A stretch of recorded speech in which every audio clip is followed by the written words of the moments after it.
James, you know, sitting here by the fire with the crisp autumn air, drinking hot apple cider, sort of makes you start thinking about how wonderful things are and how thankful we should be. Absolutely. This is my favorite time of the year too, and we do have a lot to be thankful for every day. Amen. Thank you for joining us for this episode of Solutions of Success, where we're going to focus on exactly why we are so thankful.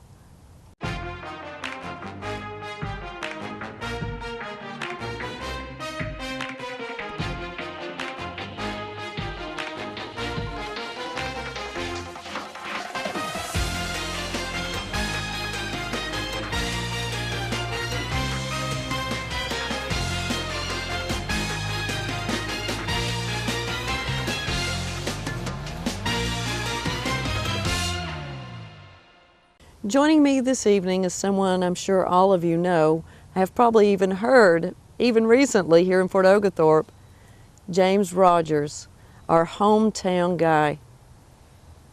Thank you for letting me be on the show with you. It's really a pleasure to be here. Well, you're definitely making this show because the time I've spent with you since we've formally been introduced and gotten to know you, I learned what a really great dynamic guy that you are. Well, thank you. Hope I deserve that. Whether I deserve it or not, I really appreciate it. Well, we had the great opportunity of spending some time together and talking about why God is so important in our lives and all the magnificent things that we've experienced and are so thankful for, and how your music reflects. Absolutely. Once again, this is my favorite time of the year, and once upon a time, maybe I wasn't quite as thankful for everything I'd been blessed with, and but I had a bout with the dread disease cancer, and after having that and realizing just how fragile life is, it made me reevaluate everything, and from that moment on, my whole world changed and life had a new meaning, and it's been reflected in the music that I write, and but that's the way it's always been, you know, with myself as a performer and songwriter. I write about the things that I'm dealing with or thinking about at the time, and so anyway, yes, I have a lot to be thankful for, and my music certainly reflects that now as I write songs about just life in general, write songs about my grandchildren, write songs about being married to the same lovely person for 41 years, and friends. I write a lot of songs about friends.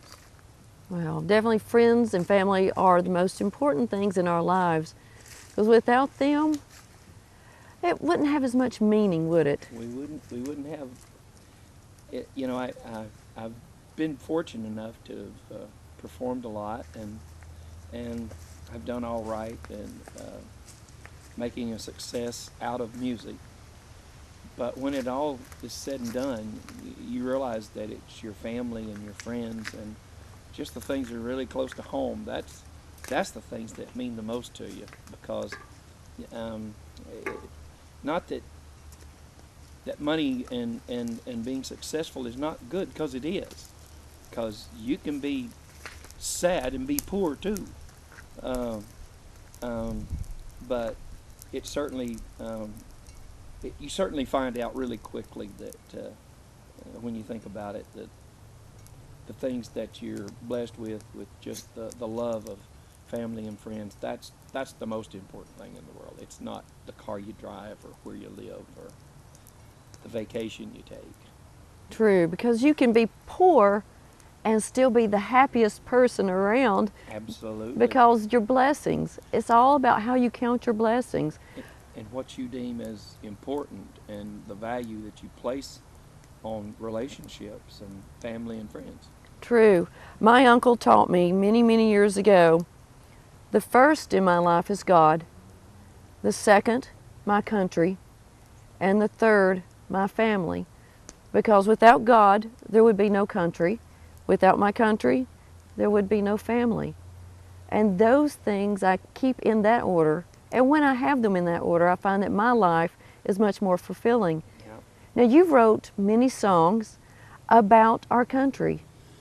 Well, I've written a lot of patriotic songs, whether it's "This Is America," or "Stand Up Tall America," or the song that I'm really proud of, the one that was adopted by the National Guard as the theme song, "I Guard America."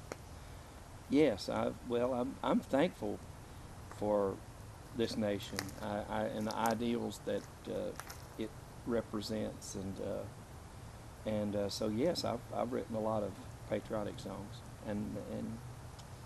and still am writing songs. I'm in the process right now of writing a new one. So. Wonderful. Well, that's one of the things I love about your music. I see how it has evolved through the years. Why don't we take a moment and let's hear your patriotic song for the National Guard.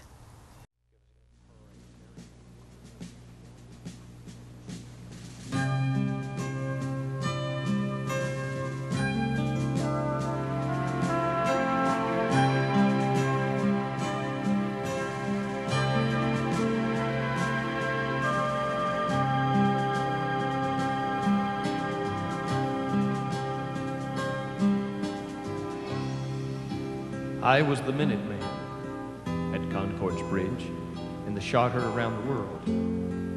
I was there on Bunker Hill when Old Glory was unfurled. And if my country calls me from within or from afar, I'll be there to answer, proud to be the guard, defending freedom, protecting dreams. That is the spirit, that's what it means to me. For my God and my home that I love, I guard America.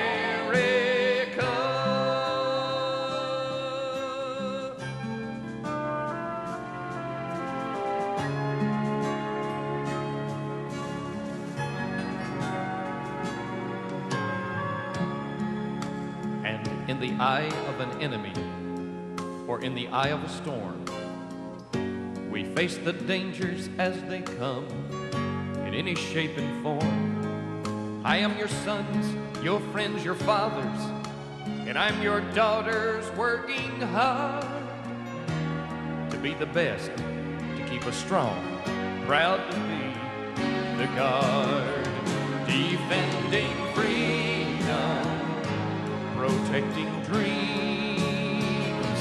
That is the spirit, that's what it means to me. For my God and my home that I love, I guard America, defending freedom, protecting dreams. That is the spirit, that's what it means to me. For my God and my home that I love, I guard America. We're guarding America, America.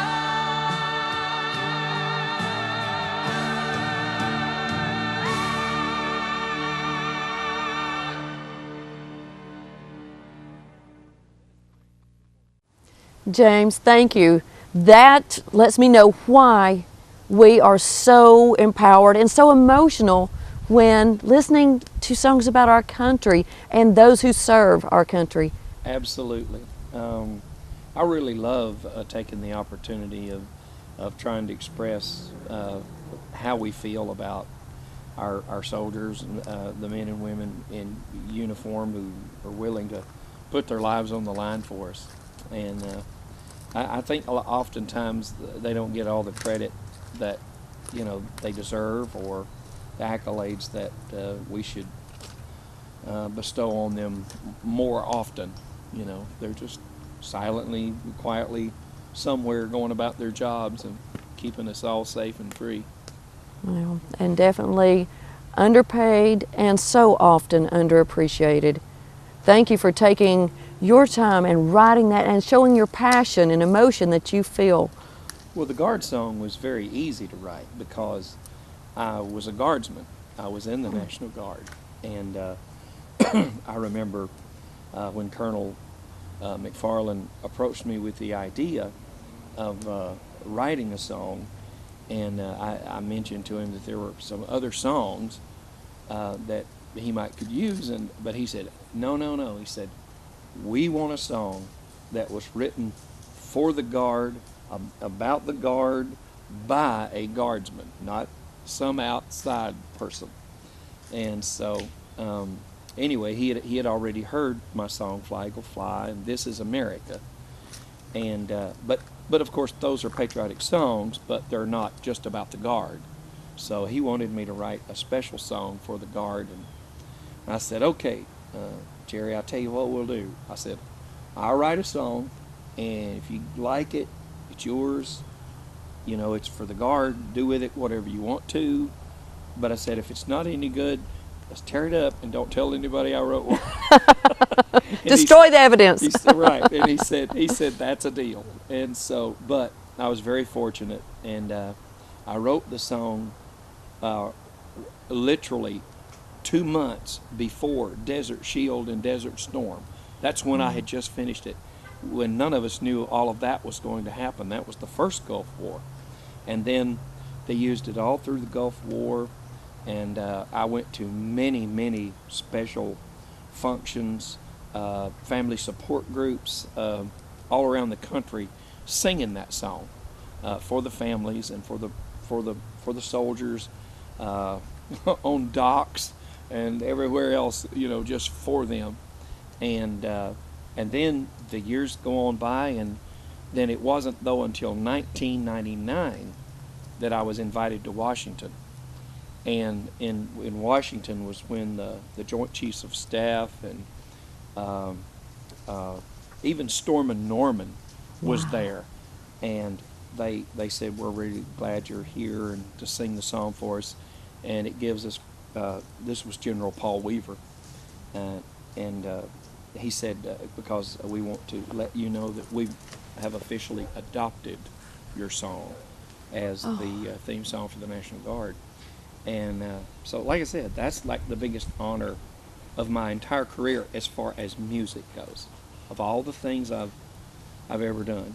And you know, there's been quite a few great moments, but that one. But well, I hope I didn't get too far off the subject. But yes, it was easy for me to write the song for them, though, because of my passion. I loved them, and I had been a weekend warrior or a National Guardsman, and so I was very honored when all the good things happened like they did. But even if the accolades and things hadn't have come, I would have still felt really good in here, and because I had done this song and I'd seen the looks of my fellow soldiers and the families, and so one more thing to be thankful for right there. You can't buy that stuff.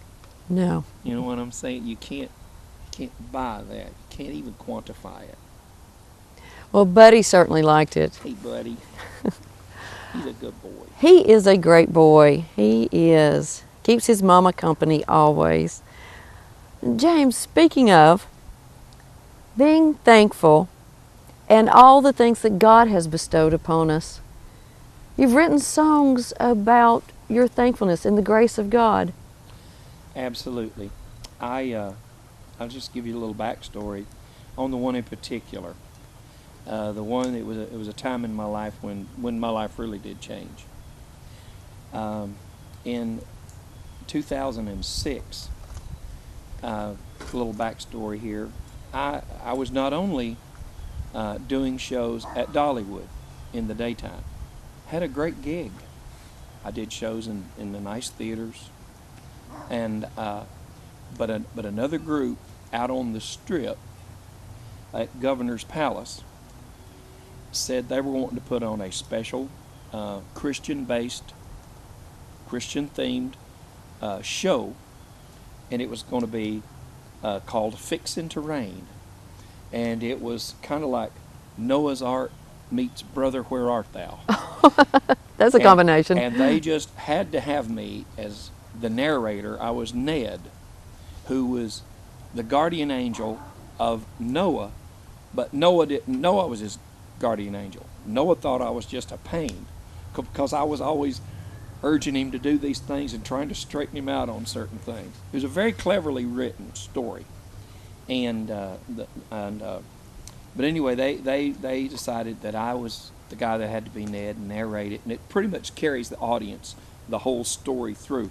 And it was placed in the Appalachian Mountains during the time of the Depression. It's like if Noah's Ark had happened then. And so, and the music was a lot of fun and great. Well, anyway, I wanted to do it. So I approached Dolly and the rest of the gang, and I said, look, they're wanting to do this story, and once again, this is how I was blessed. They said, well, you can do some shows over here at Dollywood, but in the evenings, if you want to go over there and do that show, that's great. Well, that's all. It was also going to be financially very great because I had my day job, but I had an evening job that was really easy for me, and it was very lucrative. So I wanted to do them both. But then one evening, it was time for my physicals and everything like that, and I was exercising. I thought I was in decent condition and everything, and but I had the prostate exam, and my blood numbers weren't coming back to please Dr. Garmany. She's a lady doctor and a good friend of mine, Tracy Garmany. And she called me and she said, I really don't like the numbers. I said, well, look, I've looked this up on the internet, and if your number's below 4, you're supposed to be okay. And she said, that doggone internet and all this stuff. She said, but James, honey, she said, your number has moved an entire decimal point in 6 months. That's not normal. Even, yes, it's still below 4, but it shouldn't have moved that much from, from say 1 to 2, or which mine had gone from 2 to 3 to 5. Well, anyway, cutting to the chase, I had a biopsy, and then all of a sudden, the doctor that had done the biopsy calls me up one night, and he starts after this, and I'm waiting for the results. And he calls me up my home personally in the evening, and he starts asking me if I'd been able to get out and do any fishing or golfing. And this guy's not a small talker. And I said, I'm already not liking this conversation. And bottom line was, I had cancer. Oh my. And there was no, and once you get a phone call and somebody tells you you have cancer, you really don't hear a whole lot after that. I mean, they start talking numbers and things that we can do and everything like this, but your mind starts reeling.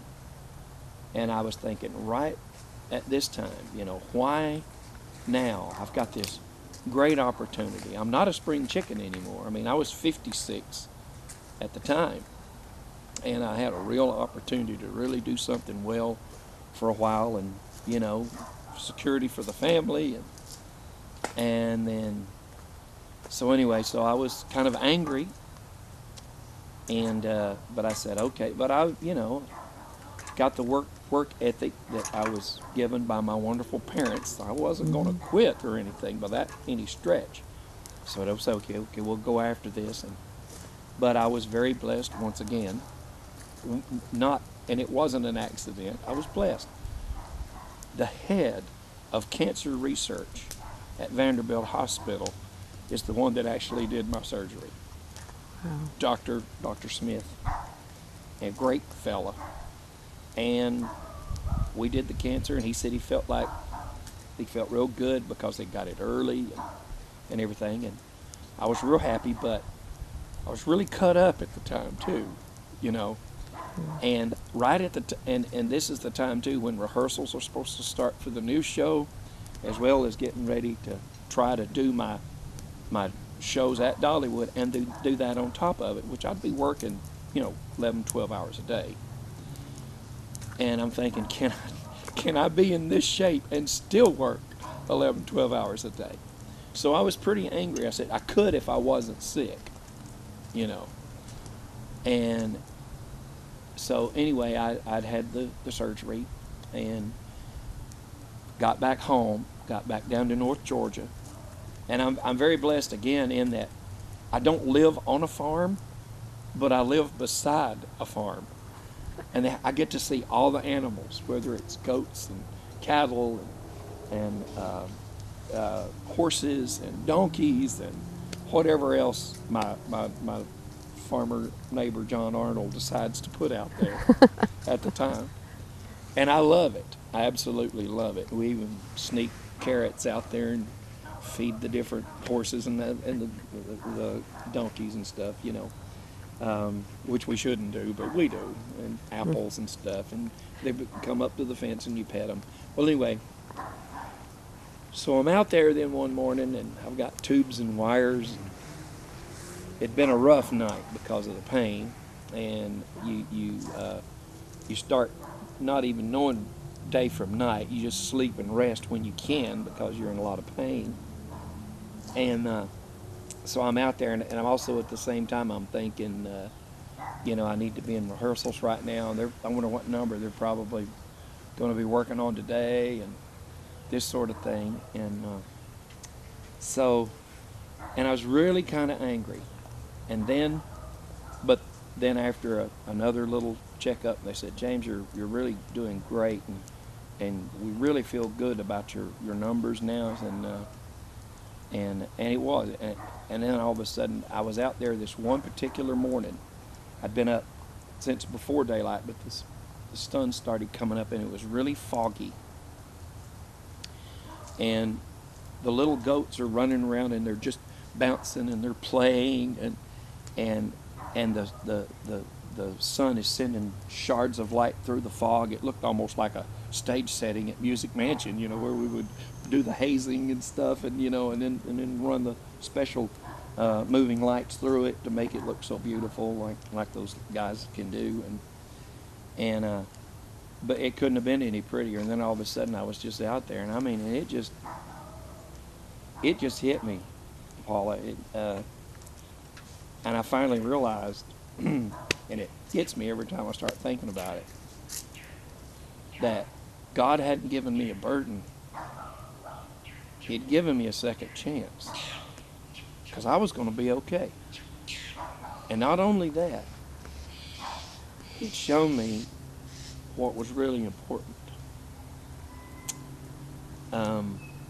Because then I realized, because as all that happened, it was the family and the people around you then that you thought, if this goes the other way, you mean that was it?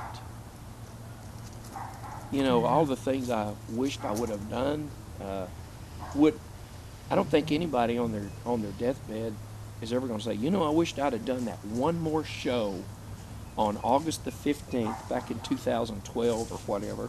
Oh my goodness, I'm just pouring my coffee on myself. Back in 2000, I wished I'd have just done 3 more shows that day. You don't be thinking about stuff like that. Or I wished I'd have made $1 more million. That's just not what you're going to be thinking about. It's going to be the people you love. And boy, did that just wake me up and turn my life around. And then it wasn't long after that then that the angels started to sing, and I wrote Brand New Day, Thankful. That's how I wrote that song. But it was a real life lesson, and I've been told, as I've shared the song with a lot of other people that have gone through cancers and other illnesses, and that, I'm very glad that it's meant something special to them too. So, but I have been there. Let's pause for sponsors, for which we are thankful. And when we come back, James will share us a song with us. Uh-oh, Dad's gonna be mad. If you find yourself in need of an attorney, call the law offices of Robert L. Stoltz. From auto crashes to forming a corporation, attorney Robert L. Stoltz can help you through some of life's ups and downs. Call him at 858-0023 or visit his offices at 376 Cloud Springs Road, Fort Oglethorpe.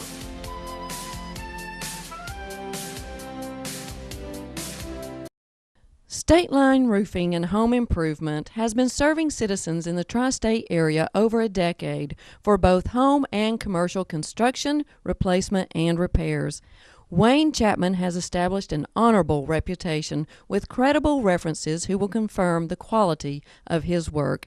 Give Wayne a call at 423-243-8590 for a free estimate consultation. State Line Roofing and Home Improvement encourages all students to invest their time in STEM programs through their local schools and colleges. Thank you for staying tuned to Solutions of Success. And now James is going to share his song, Thankful, A Brand New Day, when he realized how blessed he truly is.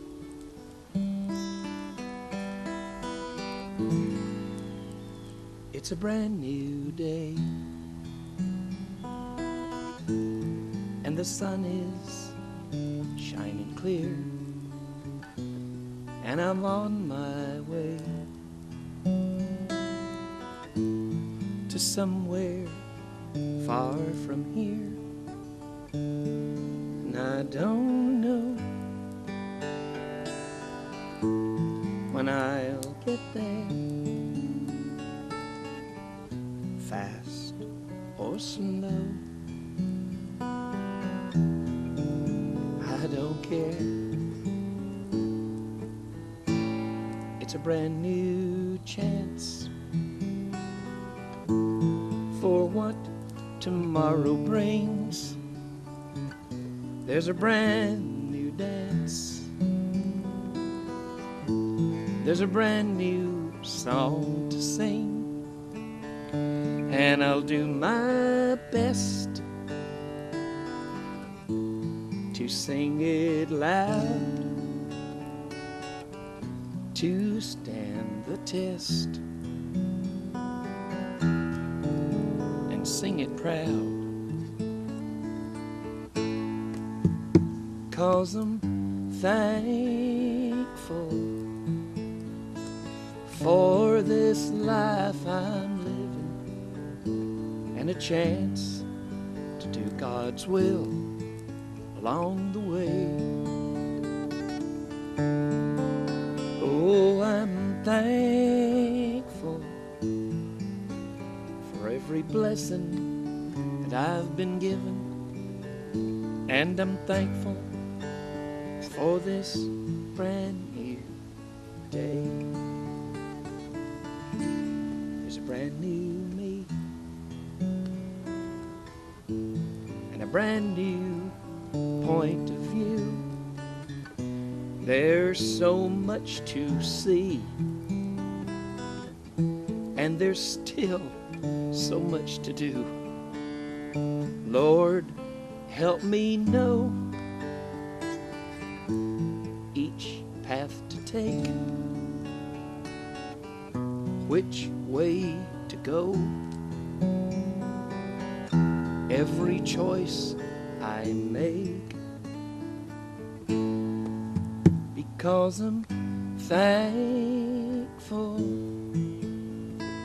for this life I'm living, and for a chance to do God's will along the way. Yes, I'm thankful for every blessing I've been given, and I'm thankful for a brand new day. Oh Lord, I'm thankful for this brand new take.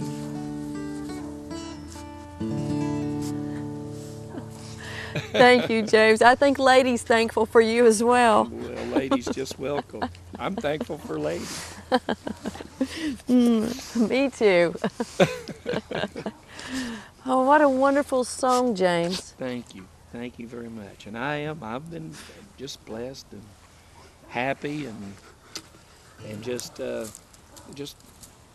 glad to be able to share my music with people, and that's my witness for what God's done for me. Truly.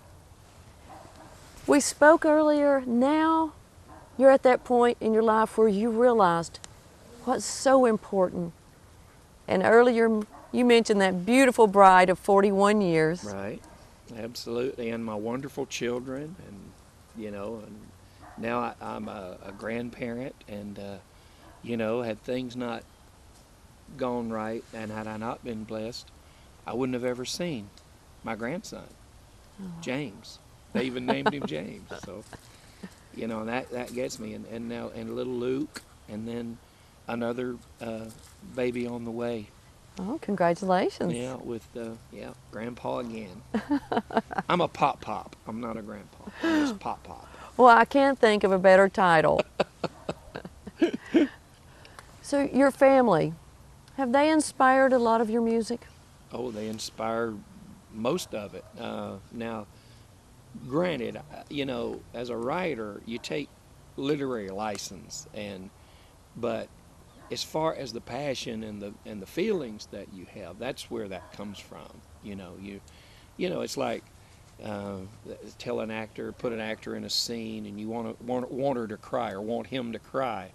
Well, actually, what they do is in their mind they picture a moment in time with something that made them cry. It not have been what the scene is actually about. But that's where they will gin up the emotions and stuff, and the passion for it. So the family's been the driving force with everything. Oh. Well, what type of fun song do you sing for those grandkids of yours? Well, James' favorite song for me to sing is I'm Henry the Eighth, I am Henry the Eighth, I am. I got married to the widow next door. She's been married 7 times before. Everyone was an Henry. She wouldn't take a Willie or a Sam. I'm her 8th old man, I'm Henry. Henry the Eighth, I am. Henry the Eighth, I am. And then you can go on and on. And I'm Henry, 100th time, I'm Henry. So James loves that one, and he starts dancing and everything, Well, what do you tell right now? You've got soot from the fire on your hands, but there was something where you get a little moose under, and I always laugh. Oh, and toad sucking and moose goose. Yes, I love that. I never get tired of hearing it. Oh my goodness, I got those from Mason Williams. Now, some folks might not recognize that name right away, but he's the guy that did a song years ago called Classical Gas. Tremendous musician and everything, but he was also a comedy writer for the Smothers Brothers. Well, I bought an album that he had done because of Classical Gas and to him playing the classical guitar. And I was thinking, oh, this will just be wonderful. And I buy this, and all of a sudden, there's all this, how about them toad suckers, ain't they? Sitting and sucking them green toad frogs, sucking them big toads, sucking them little. And I'm listening to this, and at first I'm mad. I said, wait, what did I do? I want this classical guitar. But then I started listening, and I realized, he's hysterical, absolutely hysterical. And, well, what would you expect? He was one of the writers for the Smothers Brothers. So anyway, and Moose Goosers, and of course, and I turned all of that into my own little routines and stuff like that I would do. And I would tell stories about the Labor Day barbecue and toad sucking contest at Fort Oglethorpe, and all this. We'll have to put that event in next year. Yes. Just totally made it up. Just, oh my goodness, just I don't know where I was coming from with some of that, but it was just fun. I don't Just either. everybody was having fun, and so we had fun. But I'm glad you go there. Wherever it is, I'm glad you I go to that there. special place, and it gets crazy. So, yeah. But that's what makes it so fun.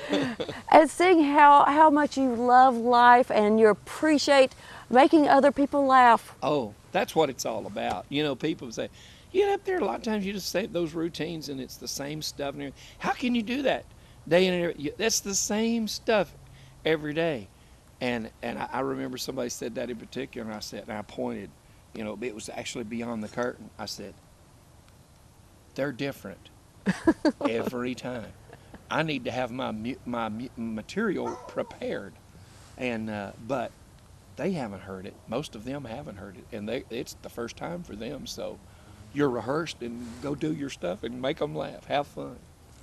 Well, you definitely do that. I know everyone was entertained. At the performances I've seen, everyone's entertained. You have people laughing, you have people crying.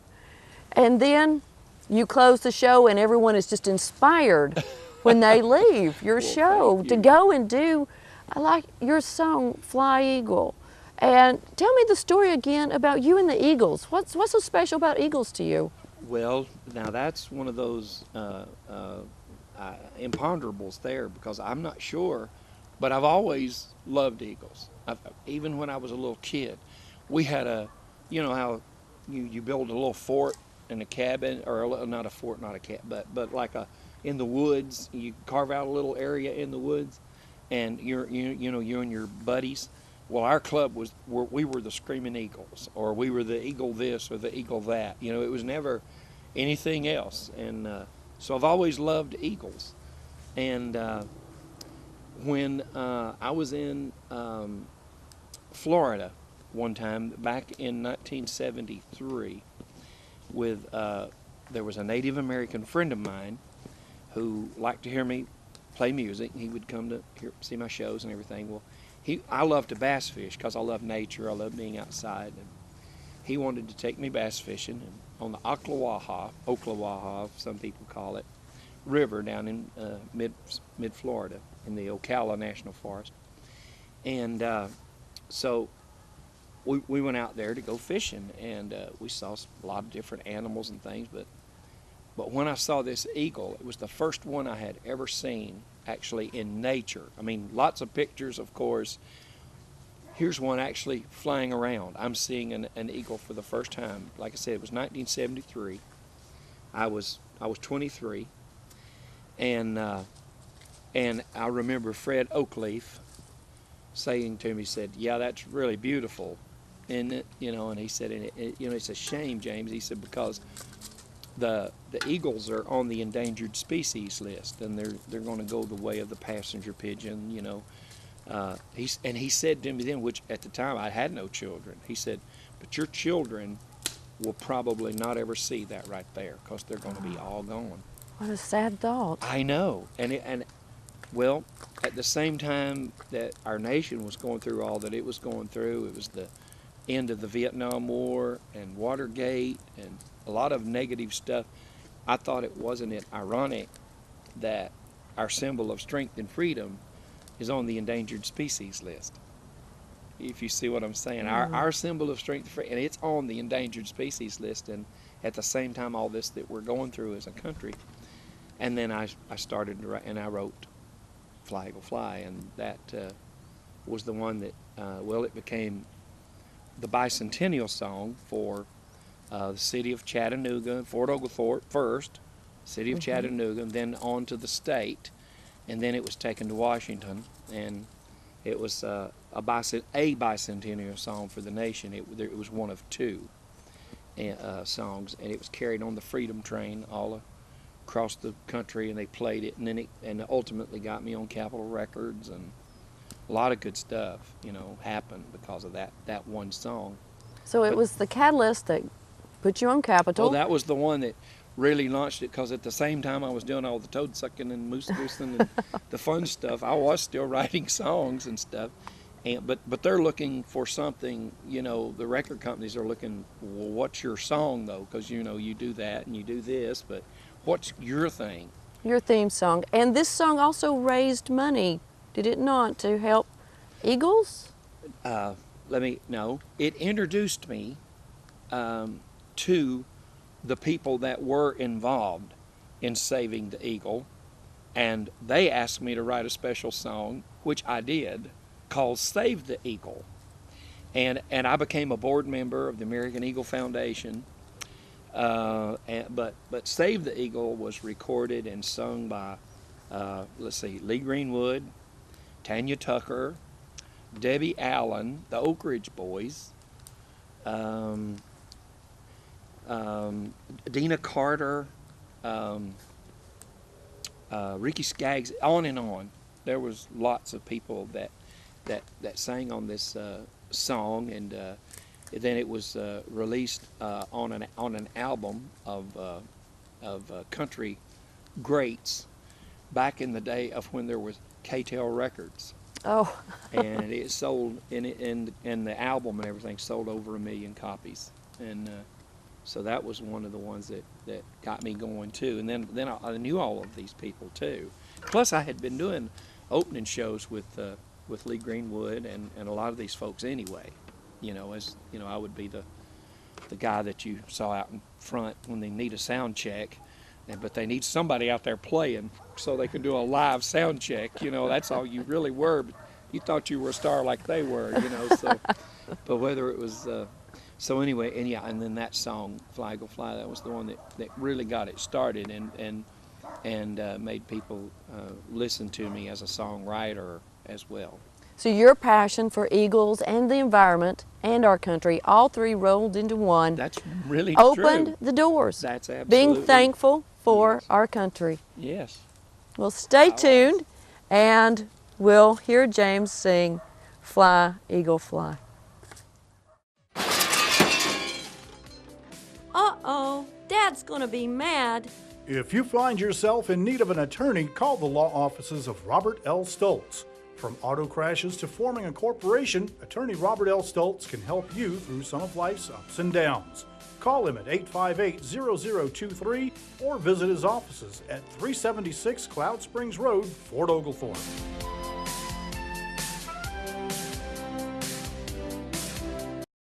State Line Roofing and Home Improvement has been serving citizens in the tri-state area over a decade for both home and commercial construction, replacement, and repairs. Wayne Chapman has established an honorable reputation with credible references who will confirm the quality of his work. Give Wayne a call at 423-243-8590 for a free estimate consultation. State Line Roofing and Home Improvement encourages all students to invest their time in STEM programs through their local schools and colleges. Welcome back to Solutions of Success. James, we talk about God, and we talk about through every tragedy God places in our lives, there comes a triumph.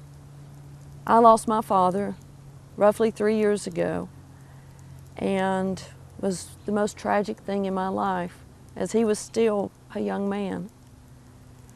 But through that loss, I gained courage that he had instilled in me to go on and to do things that I never thought I would be able to do. He was gone so quickly.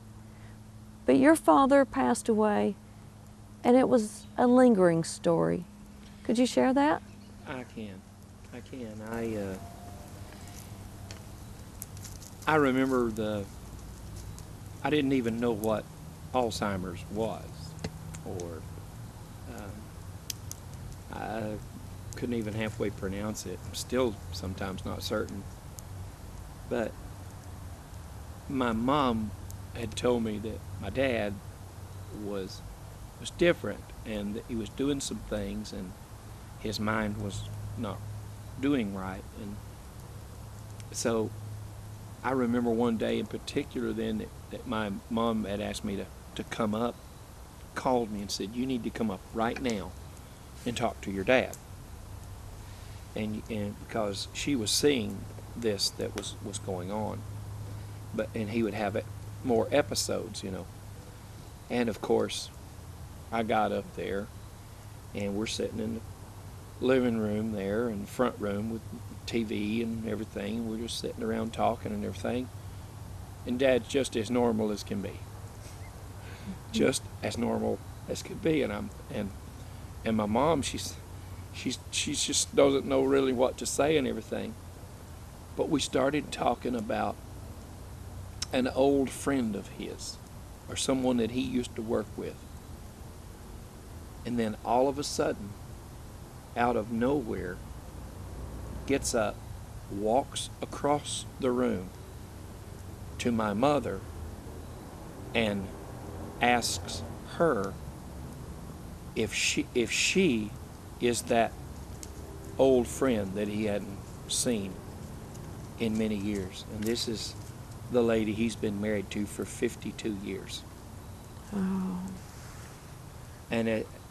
And I'm sure my mouth just must have fallen wide open, because he could talk about cars and things that were going on, and it all made sense.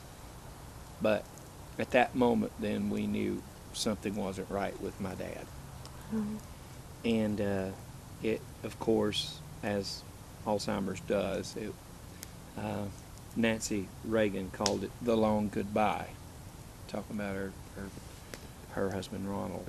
And so we saw it progress and everything. And of course, at the time too, I'm still working at Music Mansion at this point, and I've got the huge production show.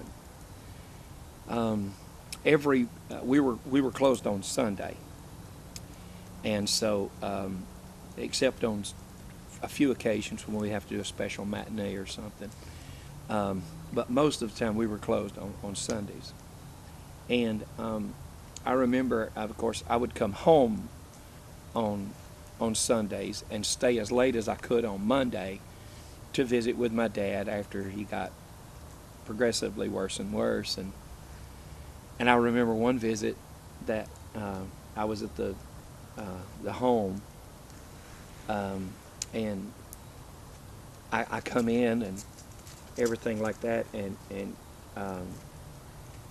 it was just he and I, and he started just talking then, because he had been asleep, but he woke up, and he started talking about, he didn't know if I knew him, but he had this wonderful son that was an entertainer, and he wrote songs, and he just travels all over the world, and everybody just loves him, and he's really proud of him. And at the same time, he doesn't realize that it's me that he's talking to, that I'm the son he's bragging about. And well, anyway, I stayed there for a while though, and we just talked and laughed, and I was always trying to do anything to make him laugh or smile, because he had the greatest laugh in the world. It was like a shotgun blast when my dad would laugh. You could hear him, as my mom used to say, well, you can hear him to Rossville when he starts laughing. And he had this great laugh and a great sense of humor. And so I'd always try to do something silly or something, try to get him to laugh. But anyway, he fell back asleep. And when he was laying there sleeping, and I knew I had to leave because I had a show that night in Pigeon Forge. I was going to have 2,000 people sitting out there waiting, and I had 80 employees up there that were counting on me to come and do that show. And anyway, I just said a prayer. I said, God, I said, just tell me what I can do to help. And ultimately, I guess I did what God always has me do, is I wrote a song about it. Because, you know, in tragedy and triumph or whatever, I express it with some kind of a song or music. And I wrote a song called Find the Way. But when I got back to Music Mansion that night, that Monday, it was, you know, and it's first of the week, and my theater manager, she came to me, and she would bring me mail and important things that might be going on, you know, just get me back up to speed. If they 29 special bus groups or something that's going to be there, and you know, we need to acknowledge and whatever is going on. And but she said, I have a letter for you, and it was from the Alzheimer's Association. It was from Janice Wade, who was the head of the East Tennessee Alzheimer's. And it was just a letter saying, James, we love your music and that sort of thing. But then she said, and we understand that you've been dealing with a special case with the Alzheimer's, and we're just wondering if we can help you in any way. And that established a friendship with them, and I became the honorary chairman of the memory walks up in the Smoky Mountains. I was that for, gosh, about 15 years that I did that. And that was in 96 that happened. And then my dad passed in February of 98.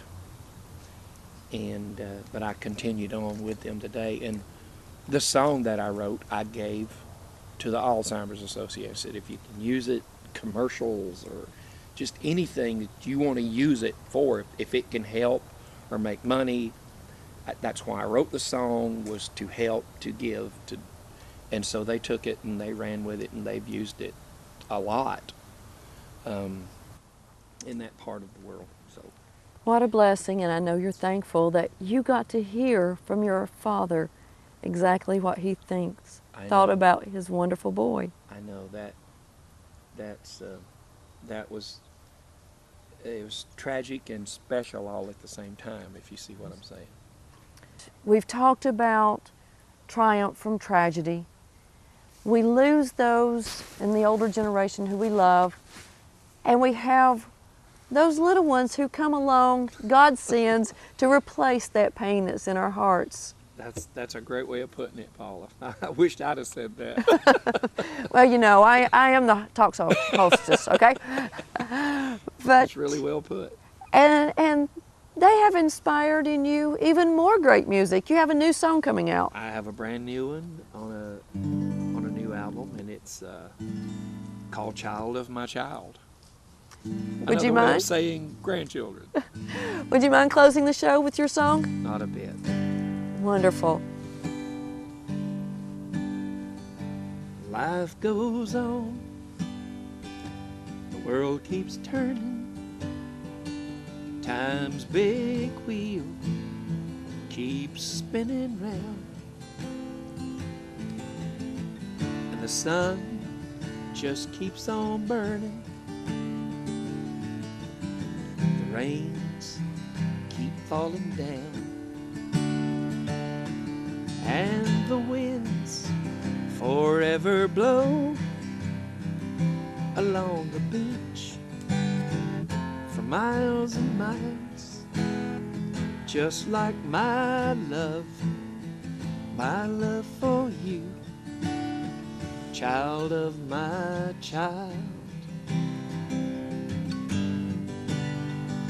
I hope your heart. Thank you for joining us for this special, thankful episode of Solutions of Success. May God continue to bless America. And as always, we are so blessed to be in North Georgia.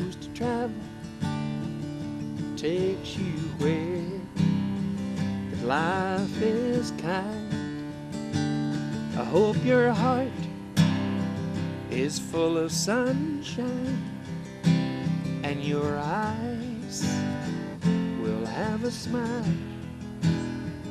This is my prayer